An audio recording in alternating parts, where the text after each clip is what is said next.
Your commute just got a little more complicated today. The Skyway's inbound lanes toward the city are now closed until November, meaning traffic will alternate in 2 lanes for 6 months. And it is only the first phase of a $29 million reconstruction project. 20 Side's Danny Spiewak is getting a taste of it right now. He joins us live on the Skyway. Right, Danny? Yeah, Scott and Mary Alice, let me explain what you're looking at first. We've rigged up 2 cameras in the car. One's on me and the other is looking at the Skyway during this afternoon commute. Photojournalist Bob Mancuso is driving and I'm in the passenger seat.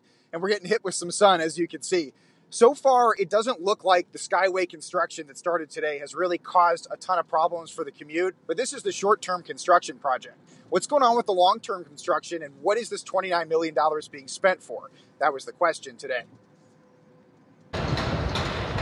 That sound you hear in the distance, that's the sound of construction season starting.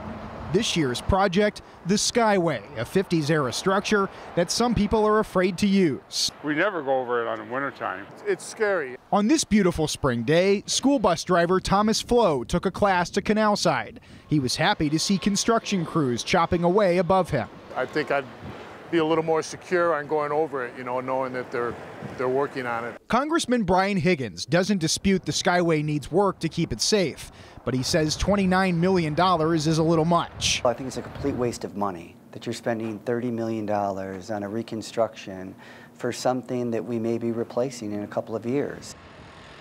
A DOT spokesperson told me the current reconstruction project will give it an extra 20 years of life. At the same time, the state is spending an extra $6 million to study long-term options. Higgins would like to see it completely replaced for a cost of $90 million. As opposed to doing that, you're investing $30 million into the perpetuation of something that they themselves deem to be structurally deficient and functionally obsolete. It just doesn't make any sense. The construction schedule seems to be confusing some people too.